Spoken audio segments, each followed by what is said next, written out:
Como vai? Tudo bem com você? Mais um vídeo para falarmos de Jesus.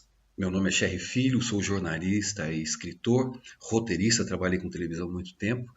Como escritor, vários romances publicados e o último deles sobre Jesus, intitulado Jesus, Meu Coração é o Teu Altar. E eu quero compartilhar um pouco desse livro com vocês, um pouco da ideia ou das ideias que nós colocamos no livro, para que você possa ter um conhecimento também. Às vezes você não consegue adquirir o livro, não pode, então os vídeos é para que a gente chegue ao seu coração. Traga as mensagens importantes para os últimos tempos de Deus.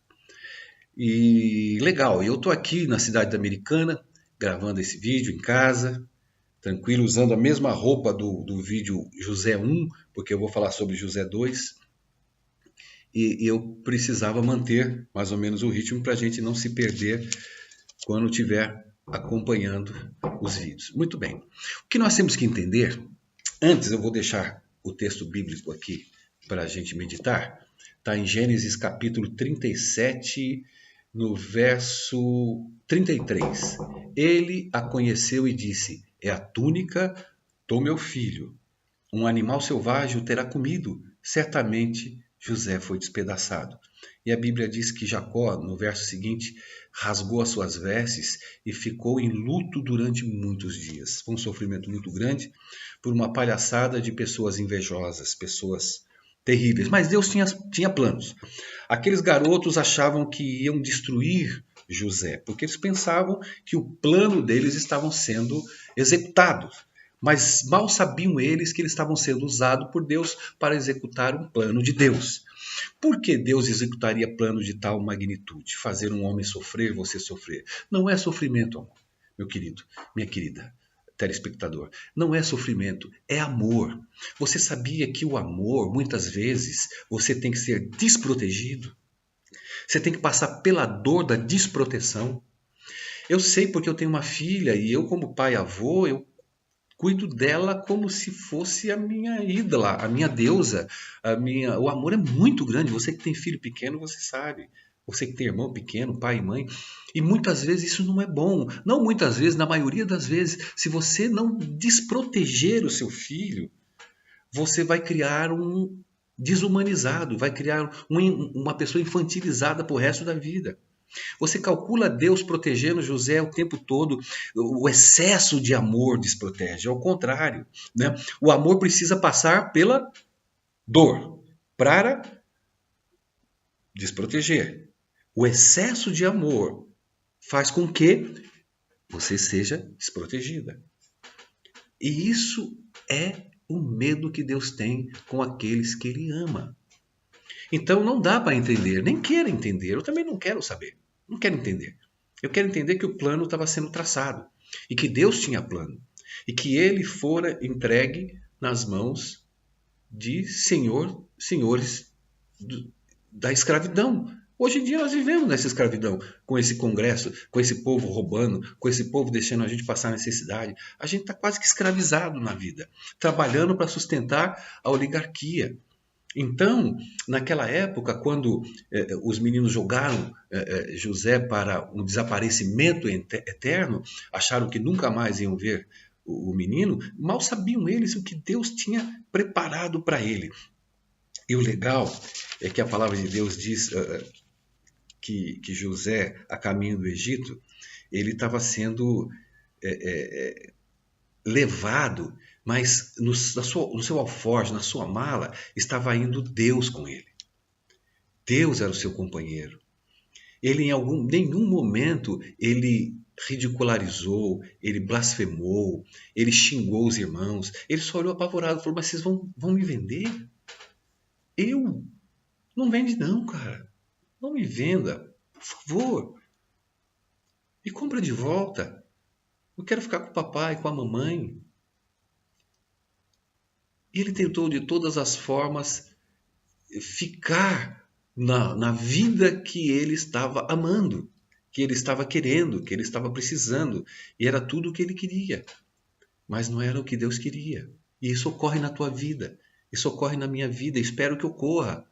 Eu já falei para Deus, eu não estou mais preocupado. Já teve épocas, muito tempo, que eu ficava buscando as minhas vontades, que eu queria buscar as minhas riquezas, que eu queria que meus livros fossem famosos, que eu queria, porque eu queria, e eu estou há 60 anos querendo, e nada aconteceu. Louvado seja Deus, porque se não aconteceu, Deus é comigo, porque Deus sabe o caminho que Ele quer de mim.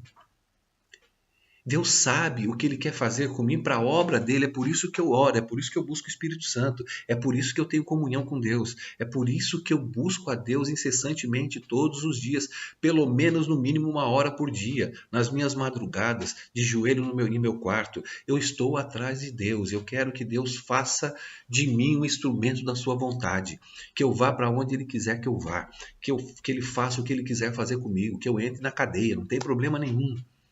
Mas eu quero levar Deus comigo. E José levou Deus nessa viagem. E a caneta de Deus estava sobre ele. E ele estava totalmente cego, sem entender, mas ele estava totalmente confiante, sabendo que Deus tinha planos para ele. E a palavra de Deus diz que ele entrou em crise. Muitos que eu passei para vocês também entraram em crise. E você tem que olhar para a crise da mesma forma que José depois aprendeu. Porque quando ele foi levado, essa crise que dominou a sua vida, ele mal sabia que essa crise ia promovê-lo. Você enfrenta dificuldades e você não sabe por que você está no seu escritório como crente sozinho.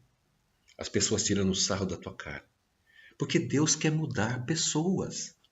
Porque Deus quer mudar vidas. José nasceu não para ser mudado, mas para mudar vidas.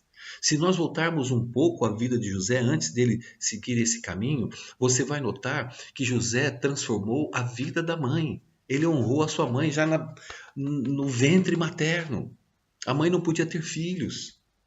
Depois de muita oração, Deus disse que ia abençoar, abençoou. José estava ali e Jacó amava Raquel. E de repente um filho no ventre dela, e ela passava a mãozinha na barriga, andava lá por toda Israel, por todos os cantos e mostrando com alegria de que o rebento dela estava ali e que ali vinha o Messias, o rebento de Jessé. Messias nasceria daquela descendência. E era horrível uma mulher que não ficasse grávida. Então José já mudou ali a vida da mãe. Já honrou sua mãe e honrou seu pai. Porque depois que seu pai, toda a baderna que ele fez no passado, na cidade que era dele, ele teve José nasceu, ele sentiu um desejo enorme de voltar para a cidade e ali fazer os seus acertos espirituais. Pedir os seus perdões, enquadrar a vida. Por quê? Porque José mudou pai, mudou a mãe, abalou as estruturas dos irmãos. E aí sua missão estava cumprida na sua casa. Aí Deus quis prosseguir no plano, fez com que os irmãos fizessem o que fez. Jogou ele para levar como escravo, ele caiu na casa de Potifar. Lá Deus tinha o segundo plano, colocou ele dentro de uma faculdade. Ele ficou 10 anos na mão daquele homem, aquele homem se apaixonou por ele, teve ele como um filho, cuidou dele, ele estudou, ele fez ciências políticas, ele soube cuidar da casa, administrar. Então era um homem que Deus estava trabalhando. 10 anos ele foi colocado ali para conhecer o povo do Egito, para conhecer o egípcio, para conhecer o Estado, para conhecer a parte militar, para conhecer tudo sobre guerra, tudo sobre todas as circunstâncias de vida. Ele ficou na casa daquele homem para isso. Chegou um ponto que Deus falou: pronto, missão cumprida, diploma na mão, é hora de partir, cara. Quero você em outro lugar. Mas por que ele não sairia de lá? Jamais. Porque era muito bom viver na casa de Potifar.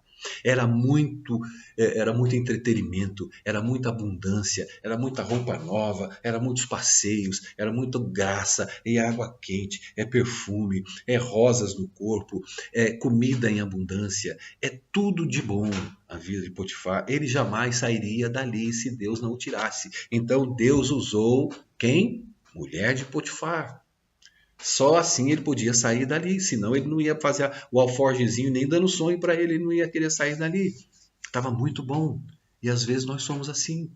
Nós queremos sempre o bom e o melhor. E às vezes Deus tem planos. Às vezes alguém está fazendo uma faculdade e ele se cansa no meio do segundo, terceiro ano. Ah, não é nada disso que eu quero. E chuta o balde e não termina aquilo que começou. E fica um período parado. E fica questionando as coisas de Deus. Não busca a Deus em oração. Eu estou falando mais para os crentes, para aquelas pessoas que querem servir a Deus. Aquelas pessoas que querem ser usadas por Deus. Então dali eles jogaram ele para fora de casa. E como foi isso? Aquela mulher se engraçou com ele, achou ele um gatão. Poxa vida, 10 anos ali. Ali foi naquele momento que ela sentiu todos aqueles desejos por ele e tentou seduzi-lo. Sabe por que ele não se deixou seduzir? Não é porque ele não desejou a mulher, porque os seus hormônios não eram convertidos. Ele era convertido, mas o desejo de homem, uma mulher linda, perfumada, cheirosa, rica, persuasiva, tinha tudo para levar José para a cama, mas ele não negociou e nem não negocia com o pecado. José ia cair na hipocrisia de ser amante do seu chefe, do militar. Ele não queria isso para a vida dele. Ele sabia que Deus tinha mais, que Deus tinha propósitos e que Deus estava usando. Depois de tudo que ele passou, a vida que ele estava obtendo, é plano de Deus. Deus tem alguma coisa aqui. Ele não sabia. O Espírito Santo, Jesus falou, é que nem o vento. Ele não sabe para onde vai. Você vai sendo levado para todo lado. Então ele sabia que ia ser levado, mas não sabia para onde. Então ele não negociou com o pecado. Às vezes alguém busca você numa corrupçãozinha na tua empresa. Ah, vamos levar um dinheirinho aqui, acolá, vamos fazer um negocinho aqui para a empresa, vamos desviar esse materialzinho, enfim, tem sempre um trabalho para negociata. E quem anda com Deus não negocia. Serve a Deus com seriedade. Busca a Deus com seriedade. Não faz do cristianismo uma baderneira, uma baderna, uma brincadeira. Faz do cristianismo algo de amor com Deus, com seu Criador. E ali, aquela mulher acabou se atirando sobre ele e ele acabou fugindo dela. E você já sabe da história, que o marido chegou e o marido sabia que ela era mentirosa. Ele sabia a mulher que ele tinha, mas ele,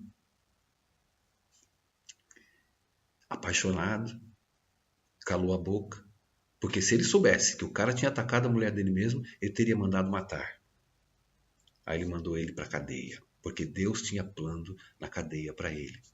Às vezes Deus trabalha com a gente, com as coisas mais absurdas do mundo, e não cabe a nós queremos saber quais os motivos do que está acontecendo. O plano existe. Você confia, você ora, você busca o Espírito Santo, você está totalmente preenchido dele. Você tem que ter uma visão dos céus, não uma visão da terra. A tua fé é baseada no teu relacionamento com Deus, não nas coisas que você vê acontecer na sua vida. Então, que Deus te abençoe. Eu vou ter que voltar com José 3, porque já estou indo com 13 minutos de vídeo e eu não quero cansar com um vídeo longo. Então, te prepara, que no próximo vídeo iremos falar da outra trajetória e última trajetória de José. Que Deus te abençoe, graça e paz do nosso Senhor Jesus Cristo. Amém.